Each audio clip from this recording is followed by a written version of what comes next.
by the way. I share a lot of what people here have spoken to in terms of Oakwood as an opportunity to keep Cleveland Heights special. I think it's very important for us to look at what our future is as a community, what will draw people into our community, what will keep people from leaving. I've noticed in the census that we've lost something like 9% of our population in the past decade. What are we doing to attract people? Well, certainly putting in more houses is not. In an area like this, we have a lot of vacant houses. We have a lot of crumbling retail. We don't really need a lot more of that, especially not mediocre developments. What we really need is something very special, targeted towards the kind of community that we can be. Oakwood gives us a very large, level area, very well suited for a community that wants to be known as bicycle friendly. A community that is aging, that needs level land, that people can go out and walk on. I drive 10 miles each way to get to the Metropark in order to go out walking. Or I drive 5 miles to Beechwood to walk in their walking park routinely. This is ridiculous. We have a huge opportunity here to do something in our community that will make staying in our community attractive, make moving to our community attractive.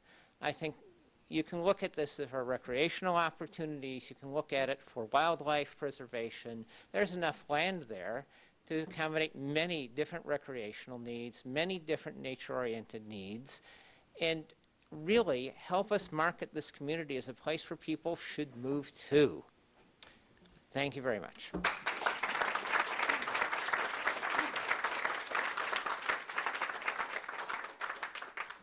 Thank you, Michael. Yes, sir, please.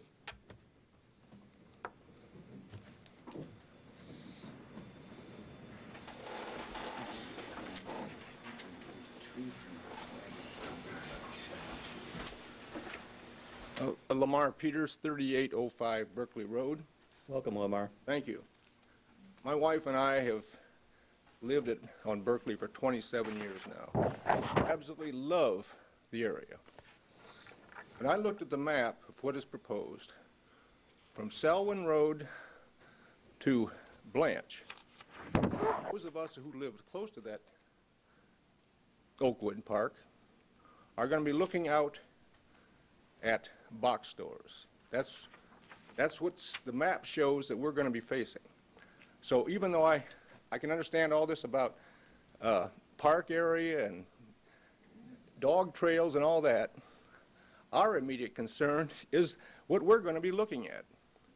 It's going to be a different place to live if that is developed as a retail area. It's just totally going to change our neighborhood. And I shudder at the thought of what it's going to do to those of us who live there, and whether the community will be sustained as it is now, the people who love to live there. So, that's my concern.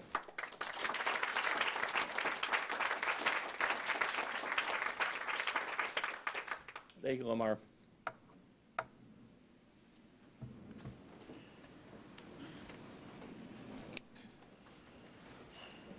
Good evening. I'm Susan Miller. I live at 3165 Berkshire Road. Welcome, Susan. So not in the Severance neighborhood. But I wanted to talk about a couple of things. First, I wanted to talk about a film that I saw at Cleveland State University's CSU Levin College. It's called The Olmsted Legacy, and an organization called Red Fields to Green Fields, which actually, this organization in New York City has done a study about Cleveland. And you can look at their website. It's called Red Fields to Green Fields, Mr. Wong. And basically, they talk about the economics of green space and how green space leverages property values upward. This is proven. They've already done a study on Cleveland. So if you want the value of the surrounding property to rise, you put adjacent green space next to it. Nationwide, they are finding investors to tear down moribund buildings to increase the property value adjacent to those buildings that are no longer of use. There's already a study, it's online for Cleveland. I encourage the decision makers to take a look at that. And the Olmsted Legacy film is available through Parkworks. They will give it to you. They will deliver it to you. They delivered it to me, free of charge. It was the 19th century when Frederick Law Olmsted discovered and proved that green space improves the quality of life and therefore the property value. So if we're talking about economics, I would hate for us to throw out that concept. Additionally, I've been involved in a lot of kind of activist activities. I've been to a lot of meetings. Mr. Wilcox has seen me at Port Authority meetings. I've stood by Ed Hauser until the man died saving Whiskey Island. I've said no to a 200-acre port in the Inner Harbor time and time again.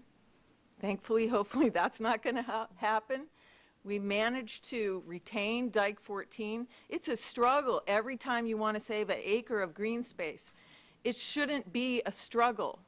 I went to the National Association of Clean Water Agencies meeting back in 2006 or 7 down at the Renaissance, and I listened to water and sewer experts from all over the nation talk about the problems that they have with runoff and stormwater and NPDES permits, and we all know that our stormwater rates are rising. Here in Cleveland Heights, we have a double whammy.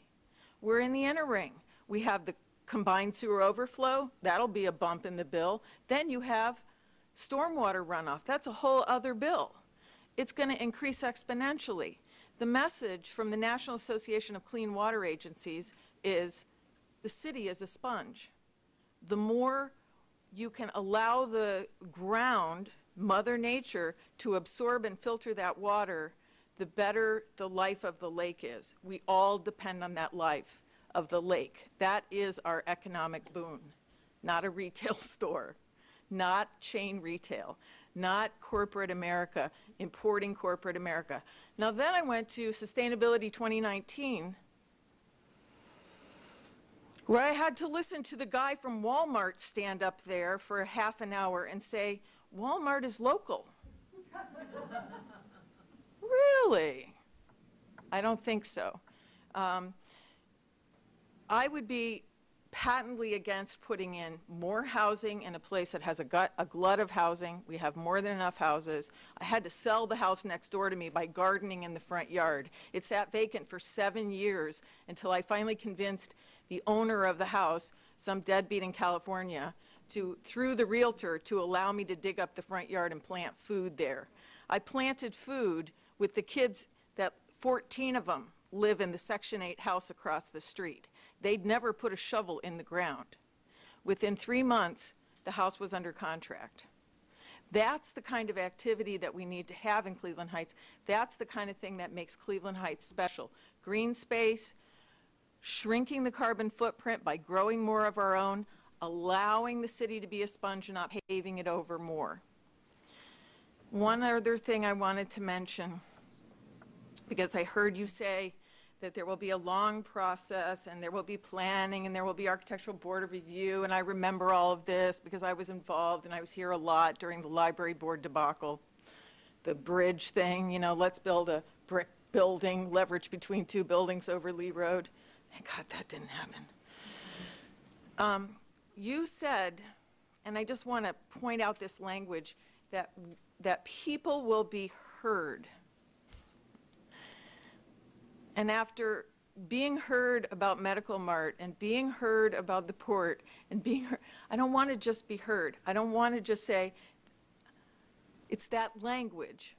It's not like y'all are going to sit there and listen to us and give us a chance, but the decision's already been made, and there you go, and you know, this is like a necessary evil that you have to sit here and listen. But these are the taxpayers. These people gathered. Those people out there in the hallway, and there's a lot of them out there. They're coming here to tell you, this is our community. This is our community. And by God, we want to stand up for it. Thank you. Thank you.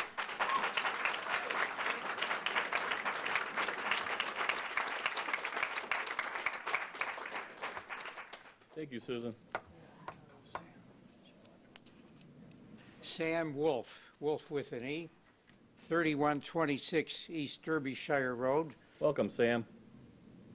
Brought up my 4 kids here with my wife's help. And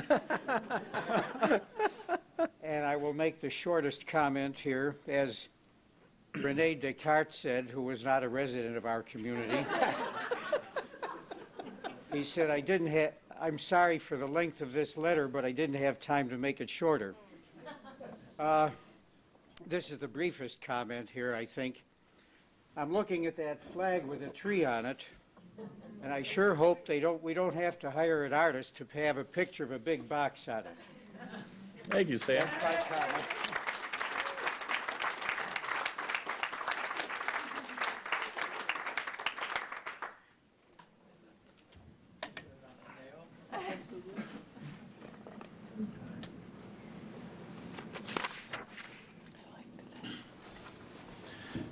I'm Steve Kagan. I live at 1751 Radnor Road. Welcome, Steve. Thank you. This afternoon, or midday today, my wife Beth and I, who also raised our kids here in Cleveland Heights, and who are both our daughters are graduates of Heights High and had wonderful experience in the system here, actually. We had the opportunity to be in North Olmsted at an event at a restaurant on a street called Brook Park Extension. Some of you may know where that is. It's north of Great Northern Shopping Center. And as we drove in and as we drove out, Beth said to me, it looks just like Lyndhurst. It looks just like all of these places around here. They all look the same, and they all look pretty bad right now. They're all declining and so forth. And the nice thing about Oakwood, not to continue criticizing big box stores despite all the criticism they deserve, and not to dwell on those problems, but the thing about Oakwood is what a great opportunity it is, or as it can be developed as true park, as passive park, as a place for not only for recreation, which I agree with, but also as a conservationist, the possibilities that this gives us. We raised our kids as much as we could out in the country. We used to go to North Chagrin Reservation. That used to be in the country.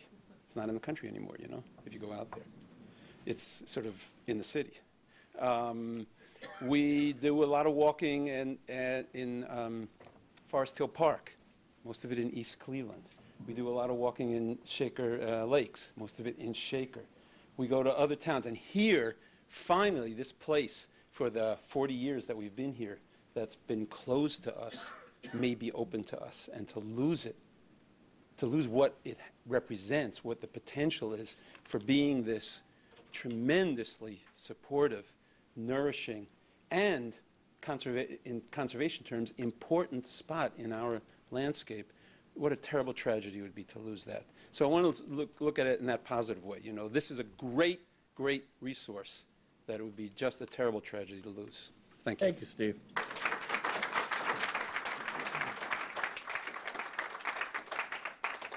Anyone else? Yes, please.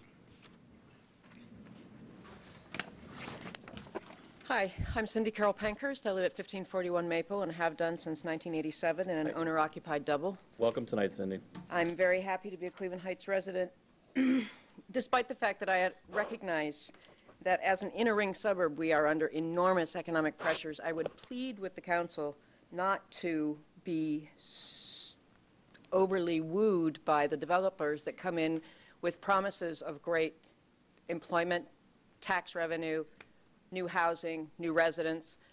I urge you to encompass and embrace a longer-term model of economic development for Cleveland Heights, because that's what's going to make us strong.